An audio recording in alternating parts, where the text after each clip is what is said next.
Всем привет! Сегодня предлагаю приготовить нежнейшие пуховые булочки на молоке. Получаются эти булочки очень воздушные, интересные, а по форме и размеру немного напоминают бублики. Сдобные, ароматные и очень вкусные. Также я покажу, как их можно интересно украсить. Расскажу все подробности, и если у вас никогда не получалось дрожжевое тесто или вы хотите, чтобы ваши булочки были особенными, исключительными и очень высокого качества, оставайтесь со мной, я делюсь всеми подробностями, рассказываю, как сделать так, чтобы они были просто великолепны. Посмотрите на эту красоту. Все ингредиенты для этого рецепта вы сможете найти всегда в описании под видео, и также они сейчас видны на экране. И давайте готовить. Для этого рецепта нам понадобится 220 мл теплого молока комнатной температуры. Комнатные температуры бывают разные, поэтому я показываю температуру молока у меня. У меня это примерно 28 градусов по Цельсию, что примерно 81-82 градуса по Фаренгейту. Слишком высокие температуры убивают дрожжи, а слишком низкие температуры замедляют процесс брожения. Сейчас я в молоко добавляю 5 грамм дрожжей и 3 столовые ложки с горкой сахара. Всю эту массу теперь хорошенечко перемешиваем до полного растворения дрожжей. Сюда же добавляем муку. Муку я буду добавлять в 2 захода. Сначала добавлю половинку примерно на глаз, это не важно, сколько это ровно будет, и перемешиваем все до вот такой кашеобразной консистенции. Затем я добавляю вторую часть муки, и также сюда я добавляю теперь половинку чайной ложки без горки соли. И снова все хорошенечко перемешиваем. Это тесто получается очень мягкое и очень нежное, хорошо смешивается совершенно без проблем. Ну все, вилочку я отставлю в сторону и буду дальше вымешивать руками. Тесто еще не до конца готово, нам понадобится сливочное масло вот такой комнатной также температуры. Оно должно быть очень мягкое. Общее количество масла здесь 40 грамм. Распределяем мягкое масло по тесту, вот такими складывающими движениями начинаем вмешивать его в тесто. Масло хорошо соединяется с этим тестом, потому что тесто мягкое, оно по-прежнему очень нежное и очень влажное, поэтому нет никаких проблем с соединением. Дальше тесто можно вымешивать либо в миске, либо переложить его на стол и продолжить вымешивать на столе. Я же буду делать и так, и так. Как только масло немного соединилось, тесто становится вот таким мягким, мы продолжаем вымешивать тесто. Я даже ставлю таймер, вымешивать его нужно 8-10 минут. Для того, чтобы тесто получилось очень хорошее, а булочки получились исключительными, нужно обязательно соблюдать всю технику приготовления теста. Не только ингредиенты важны, но также и то, как мы их объединяем, в какой очередности и как долго мы вымешиваем тесто. Вот такое тесто в конце у меня получается, очень нежное и податливое, и на ощупь похож немного на пластилин. Посмотрите, оно даже режется как пластилин. Теперь я его немного округлила и разделю тесто на 6 одинаковых частей. Каждая часть примерно получается по 106 грамм. А теперь каждый комочек немножко вот так приплюснем, края подвернем внутрь, округлим нашу маленькую заготовочку и защипаем все краешки.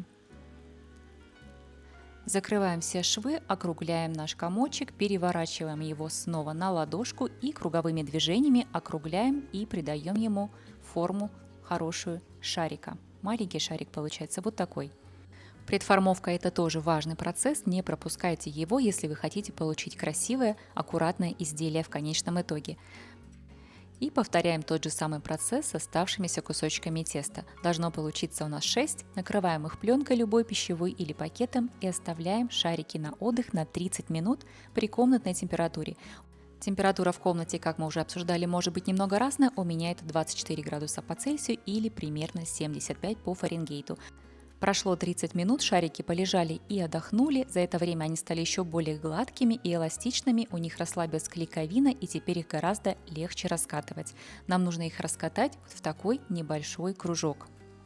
Кстати, это тесто практически не прилипает к столу, поэтому муки много на столе не надо, иначе тесто забьется мукой и станет более жестким и твердым.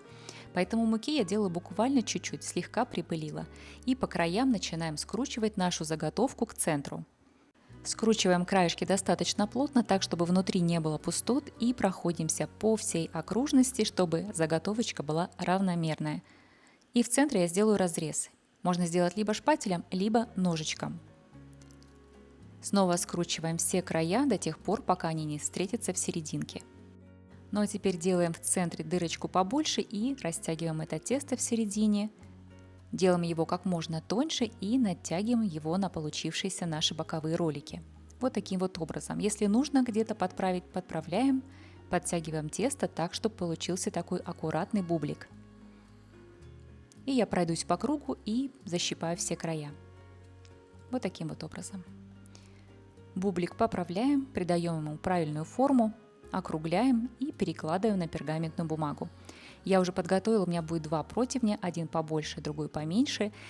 Бублики эти расширяются очень хорошо и увеличиваются в объеме в 2-3 раза как минимум, они будут очень большие, поэтому я использую два противня.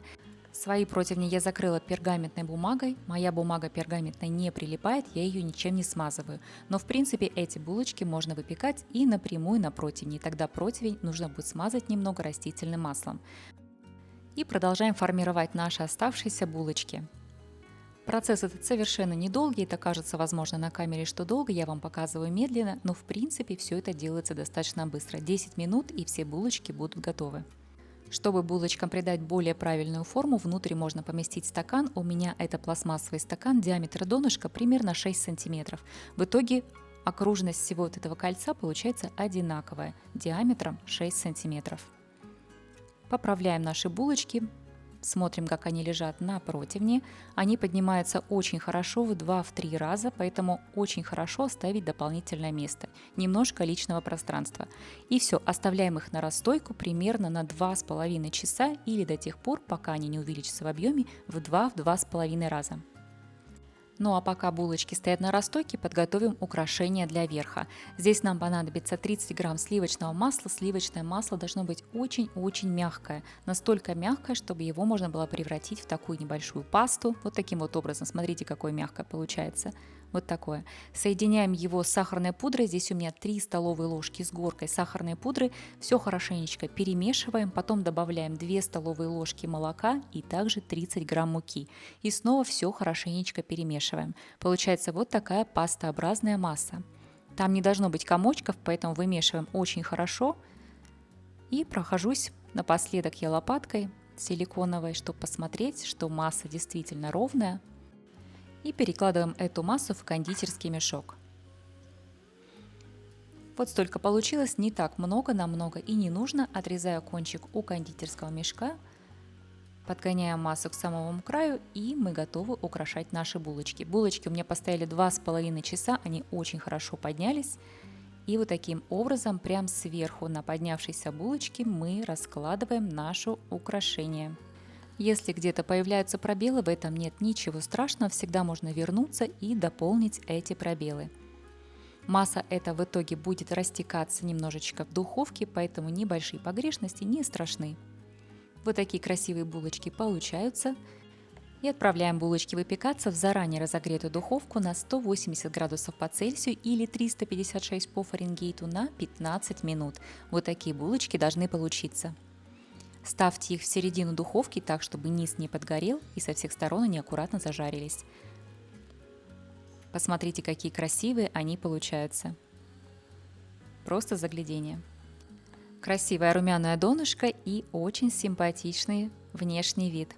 И по размеру это действительно как очень большой бублик. Булочки получаются наимягчайшие, очень нежные, ароматные, пахнут молоком. Естественно, это сдобное тесто, очень вкусное. По текстуре просто нежнейшие. Очень ароматные и очень вкусные. Всем рекомендую попробовать.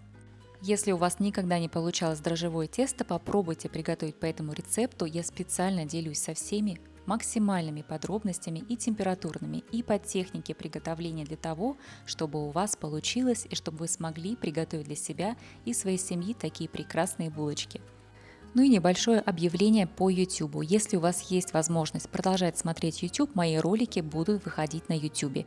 Если такой возможности у вас нет, если у вас сложности с YouTube, переходите на мой телеграм-канал. Мы там будем встречаться, будем делиться обновлениями, рецептами и всеми остальными новостями. Все ссылочки будут в описании под видео. Как всегда, на все вопросы я отвечаю внизу в комментариях под этим видео. Также вопросы можно задать и в Телеграме. А я с вами прощаюсь на этом и до встречи в новых видео.